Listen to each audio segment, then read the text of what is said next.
So सगळे art form सेमच आहेत. त्याच्यामध्ये सगळीकडे light, camera, stage, makeup, hair, costumes. Showbiz मध्येच यायचं होतं असं म्हणतात ना, बाळाचे पाय पाळण्यात दिसतात. So was it a case in your this thing? It was absolutely the case. कारण मला आयुष्यात कधीच दुसरं काहीच करायचं नव्हतं की डॉक्टर व्हायला पाहिजेस, इंजिनियर हो, यु नो, की छान छान करिअर्स आहेत, युअर गुड ॲट इट. आणि जरी मी अनेक वर्ष काम करतो आहे, डिरेक्ट केलंय, ऍक्टिंग करतोय, प्रोड्युसर केलंय, तरी फिल्म माझी पहिलीच होती. नाही, मी त्यांना सांगायचो की आता मला हे तुम्ही सांगू नका की काय काय चाललंय, की आता मी इथे माझ्यावरती राज्य आहे, ठीक आहे. माझ्यावरचं राज्य जेव्हा जाईल लपाछपी, त्यावेळेला मग मी नंतर प्रोड्युसरच्या राज्यात जाईल असं व्हायचं. आपल्याला प्रत्येकाला असं वाटत असतं ना की आपण खूप छान दिसतो, किंवा आजूबाजूची लोक आपल्याला सांगत असतात तू छान दिसतोस, पण कॅमेऱ्यावर काय छान दिसतं. How did you prepare for it? सगळे सिक्रेट्स बाहेर निघणार आहेत आज Abhyang sir. You know where to go.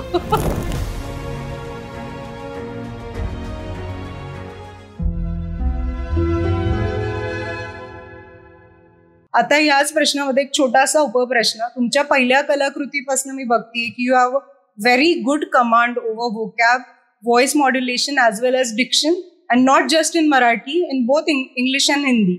So have you prepared for it? How did you prepare for it? सगळे सिक्रेट्स बाहेर निघणार आहेत आज Abhyang sir. You know where to go. खूप मजेदार गोष्ट आहे की ती तुम्हाला ऐकून मी कदाचित एखादाच कधीतरी याच्याविषयी बोललो असेल. मी लहान असताना, शाळेत असताना मी बोलताना अडखळायचो. Oh, I can't believe it. I used to stammer while talking आणि I used to stammer a lot. आणि ते स्टॅमरिंग इतकं होतं की त्यावेळेला माझं मेडिकेशन चालू होतं. माझ्या आई वडिलांना खूप काळजी वाटायची की याचा पुढे जाऊन करिअर काय होईल, काही करू शकेल का नाही.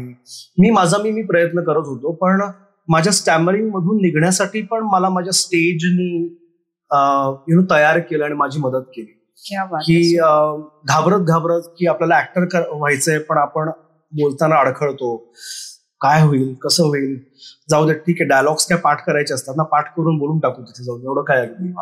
असं करून सुरुवात केली आणि पहिले जे काय नाटकाचे शोज केले होते, एकही शब्द अडखळलो नाही. स्ट्रेट इट वेंट ऑफ आणि लोकांच्या टाळ्या आल्या. त्याच्यानंतर प्राइजेस आली आणि त्याच्यातून कुठेतरी एक कॉन्फिडन्स वाढत गेला की हे जमतंय आपल्याला.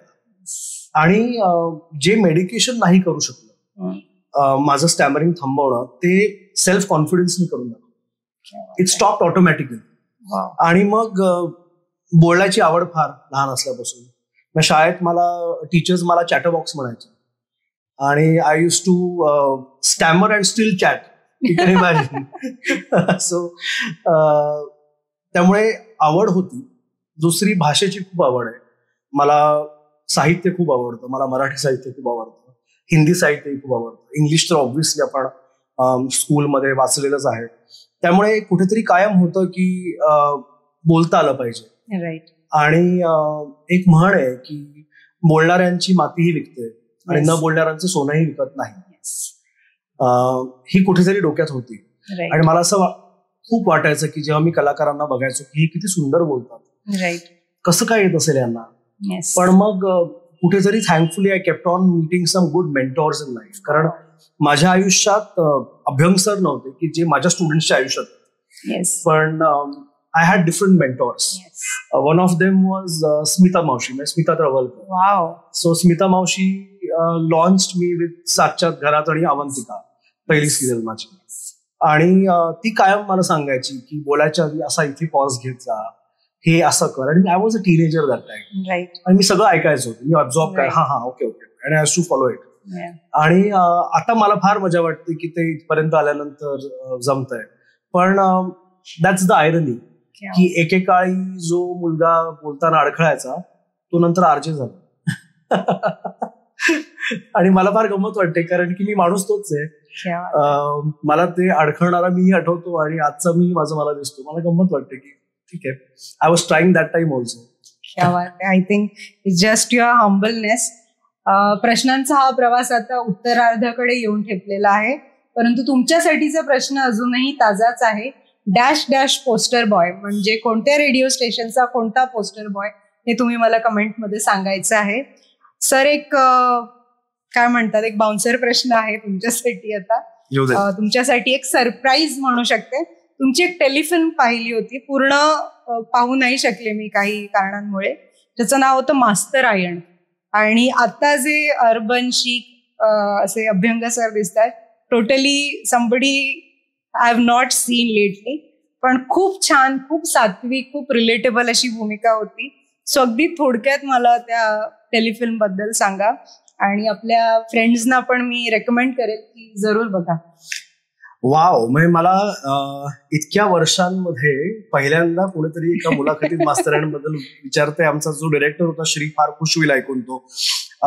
मास्तरायणला जवळजवळ मला वाटतं 15-17 वर्ष झाली असतील. दूरदर्शनची होती, दूरदर्शनची टेलिफिल्म होती, आणि एका अशा मास्तराची गोष्ट होती की ज्याने स्वतःचं आयुष्य पूर्णपणे शाळेतल्या मुलांना शिकवण्यामध्ये घालवलेलं आहे. आणि खूप सुंदर आहे ती. It's very very beautiful. It's very heart touching at the same time. आणि त्याचं शूट मला अजूनही आठवतं, मी सासवडमध्ये त्याचं शूटिंग केलं होतं. खूप मजा आली. मी खूप लहान होतो तेव्हा, आणि ऍक्च्युली त्या सिरीज मध्ये I am also playing a older character. So खूप मजा येत होती की त्या एज मध्ये to play that kind of character. It was good fun. पण अशा भूमिका मला खूप आवडतातच. I love playing such roles. Wow. So मास्तरायण पासून ते आपला अर्बन इशीर. आता इशीर बद्दल बोलूया. मी तुम्हाला आधी हा प्रश्न विचारला होता की इशीर हे कॅरेक्टर तुम्हीच प्ले करावं, असं was that calling from inside. आणि आजच्या आपल्या इंटरव्ह्यूचा माझा आवडता प्रश्न, हिअर गोज फॉर यू. हा चित्रपट मी 2दा पाहिला. पहिल्यांदा while the screening was going on, आणि नंतर मी तो पुन्हा एकदा डेप्थ मध्ये, because I wanted to analyse it. त्याच्यात मला हे कळालं की नॉट जस्ट माझी पिढी किंवा माझी यंगर पिढी किंवा माझ्या आधीची पिढी, सगळ्याच बायकांसाठी, त्या बायकांच्या नवऱ्यांसाठी, त्या बायकांच्या बॉयफ्रेंडसाठी, मुलांसाठी, रादर शेजाऱ्या पाजाऱ्यांसाठी सुद्धा हा मूवी एक ब्युटिफुल लेसन पण आहे, एक त्याच्यामध्ये लर्निंग पण आहे. म्हणजे सॉफ्ट पण दिसतोय, पण रिअल पण आहे. पिक्चरिस्क पण आहे, पण त्याच्यात एक रिअलिटी, हार्ड हिटिंग रिअलिटी आहे. ह्यातले कॅरेक्टर्स आहेत ना, खूप वल्नरेबल आहेत. म्हणजे त्यांना पाहून रडू पण येईल, but they are so empowered that you want to be like them. त्यांच्यासारखं बनायला. मी आता जास्त स्पॉयलर्स देणार नाही कोण काय, पण हे असे कॉम्प्लेक्स कॅरेक्टर्स डिझाईन करणं, was it a challenge for you? आणि ह्या मेन जे 3 रोल्स आहेत आपले, अश्विनी भावे मॅम, मृणाल कुलकर्णी मॅम आणि श्रुती मराठे, या तिघांच्या भूमिकेसाठी स्टडी करताना किंवा त्यांचं कॅरेक्टर बिल्ड करताना तुम्हाला तुमच्या रिअल लाईफ मधल्या विमेननी कोणी इन्स्पायर केलं का? किंवा असा कोणता रोल होता किंवा अशा कोणत्या भूमिका होत्या? Was there any inspiring source for these strong characters? So पहिला प्रश्न, इशीर मी प्ले करावा का, हे मी स्टोरी लिहिताना या गोष्टीचा विचार नव्हता केला. पण ते कॅरेक्टर खूप रिलेटेबल आहे, आजच्या जनरेशनचं आहे. आणि मृणालताई माझी आयुष्यात ऍक्च्युली माझ्या ताईसारखीच आहे. सो शी ऑल्सो रेकमेंडेड की I think you should do it. आणि 2020 मध्ये पण मी जेव्हा ती फिल्म डिरेक्ट करणार होतो कोविडच्या वेळेला, त्यावेळेला जे प्रोड्युसर होते ते हेल्पबेंटच होते की ते कॅरेक्टर तूच करायला हवंयस, कारण it's comparatively a smaller character but it's a very important character in the film. तर आय थॉट वाय नॉट.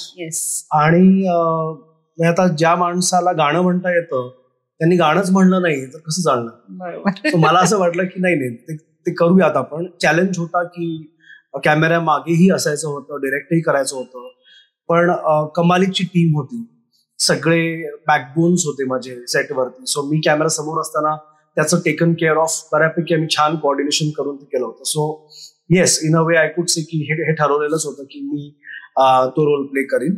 आणि टू द सेकंड क्वेश्चन की या 3 जणींना कास्ट करताना रेफरन्स पॉइंट्स कोण होते, तर समाज होता. राईट. आणि असे खूप लोक माझ्या आजूबाजूला आहेत, आपल्या सगळ्यांच्याच आजूबाजूला असतात, की कदाचित जिचं किंवा ज्याचं उशिरा लग्न झालंय किंवा अजून झालेलं नाहीये, किंवा एखादी लग्न झालेली बाई किंवा पुरुष की जे फार आनंदात नाहीयेत त्यांच्या संसारात, किंवा एखादा अविवाहित मुलगा की जो मे बी एखाद्या ब्रेकअप नंतर त्याच्यात हिंमतच नाहीये परत ती स्टेप घेण्याची. सो हे कॅरेक्टर आजूबाजूला दिसायचे मला आणि कायम मला असं वाटायचं की ह्याच्याबद्दल एक फिल्म करायला हवी.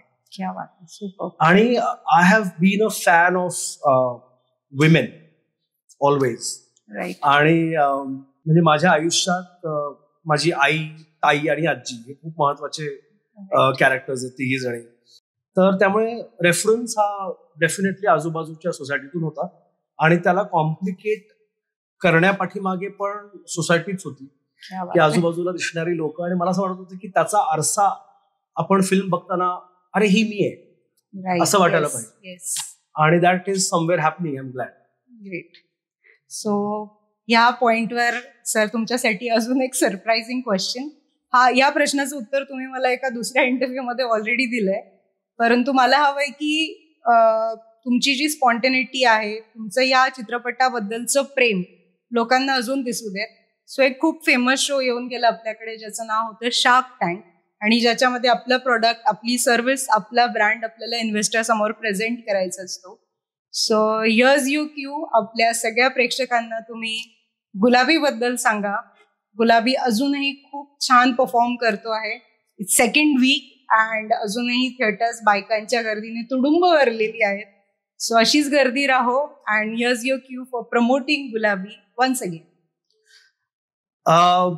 मैत्री आपल्या सगळ्यांसाठीच खूप महत्वाची असते असं मला वाटतं.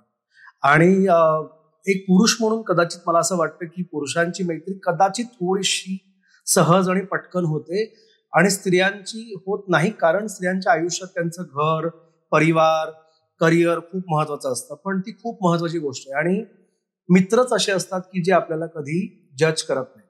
सो जर तुम्हाला अशी एखादी कलाकृती किंवा एखादं एंटरटेनमेंट पाहायची इच्छा असेल की ज्याच्यातून तुम्हाला स्वतःचा आरसा, आजूबाजूच्या कोणाचा तरी आरसा, घरातली आई, भाऊ किंवा ताई बघायचेच आणि त्या कॅरेक्टर्सना घेऊन घरी जायचंय आणि त्याचबरोबर काहीतरी विचार करायला लावेल अशी ही कलाकृती, तर नक्की बघा गुलाबी तुमच्या जवळच्या सिनेमागृहात. क्या बात आहे, सुपर. सो मी माझ्या व्ह्यूने किंवा माझ्या दृष्टीने असं म्हणेन की व्हॉट वुमेन वॉन्ट हा एक बर्निंग ज्वलंत क्वेश्चन आहे, मिस्ट्री कोड आहे. तो फक्त आता तरी एका माणसानेच क्रॅक केलाय, तो म्हणजे अभ्यंग कोळेकर. सो तुम्हाला जर जाणून घ्यायचंय की नक्की काय कळालंय अभ्यंग सरांना बायकांच्या मनातलं, सो नक्की पहा गुलाबी. आणि असं म्हणतात ना की आपण जेव्हा चितळेंची मिठाई खातो किंवा चितळेंची बाकरवडी खातो तेव्हा एक पीस खाऊन पोट भरत नाही, आपल्याला तो पीस खात राहावा लागतो आणि वारंवार खावा लागतो, पुन्हा पुन्हा दुपारी जाऊन तिथे थांबावं लागतं. सो तसं आमचं गुलाबीने आता पोट भरणार नाहीये. सो व्हॉट नेक्स्ट, अजून काय असणार आहे आता पुढे? वाव, आता तर खरं तर मला एका ब्रेकची गरज आहे. कारण गेले 1 वर्ष आम्ही इतकं काम केलेलं आहे. कारण अक्षरशः म्हणजे गंमत वाटेल तुम्हाला की म्हणजे घरातल्या मुलीचं लग्न असलं तर कसं वाटतं ना, आणि हम लडकी वाले हैं, तर साधारण तसं मला वाटतं गेले 1 वर्ष. त्याच्यावरती सगळे संस्कार करणं, it's a long journey. Sound design, edit वगैरे वगैरे, it's a long journey. So अजून तरी I am still basking in the glory of गुलाबी.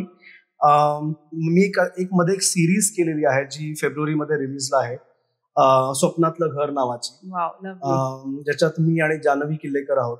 आणि again it's a very interesting story. एक चाळीत राहणारा ओव्हर अँबिशियस मुलगा आणि त्याला स्वतःचं घर घ्यायची इच्छा असते, फ्लॅट घ्यायची इच्छा असते, हुशार असतो, त्याला चांगली मोठी नोकरी लागते, तो घर घेतो आणि मग त्याची नोकरी सुटते. आणि मग काय होत ही स्टोरी आहे. स्पॉइलर दिलाच नाही, मला 1 लाईनर दिला. सो ती मला वाटतं जानेवारी-फेब्रुवारीत रिलीज होईल.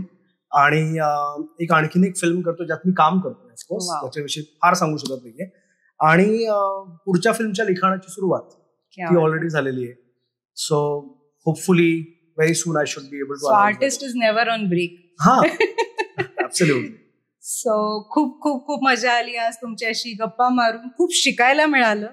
आय वॉज लुकिंग फॉरवर्ड की मी तुमच्याकडनं खूप माहिती घेईन, पण मला माहिती नाही, मला नॉलेज मिळालंय. So I am very grateful. आणि मी माझ्या एक 4 ओळी तुम्हाला ऐकून आजच्या या कार्यक्रमाची सांगता करते. ह्या 4 ओळी दी अभ्यंग कोवळेकर यांच्यासाठी. आपकी जिंदगी में हर पल एक ऐसा मकाम आए, आपकी जिंदगी में हर पल एक ऐसा मकाम आए, तू बात करे कुछ और खुदा आमीन कह जाए, तू बात करे कुछ और खुदा आमीन कह जाए. सो खरंच तुमची सगळी स्वप्न पूर्ण होत आणि आम्हाला तुमच्याकडनं अशा सुंदर कलाकृती बघायला मिळत. So on that note, thank you so much. Thank you very very much. मलाही खूप मजा आली, कारण खूप दिवसांनी मी इतकी अशी एलॅबोरेट मुलाखत केली आहे. कारण आता प्रमोशनसाठी खूप टॉक शोज चालले होते, पण ते फक्त फिल्मशी रिलेटेड होते. आणि नंतर एका पॉइंट नंतर ना त्या प्रश्नांची उत्तरं पण द्यायला कंटाळा येतो, की असंच का आणि तसंच का. म्हणजे आम्ही लोकांना की वेगळे प्रश्न विचारा, काहीतरी छान. तर हे खूप रिफ्रेशिंग वाटलं मला. सो थँक्यू व्हेरी मच मला इथे बोलवल्याबद्दल आणि for all the lovely things you had to say. सगळ्या प्रेक्षकांचे मनापासून आभार. फिल्म बघितली नसली तर प्लीज बघा, कारण अजूनही सिनेमा हॉलमध्ये आहे. OTT वर याची वाट बघू नका. Thank you so much.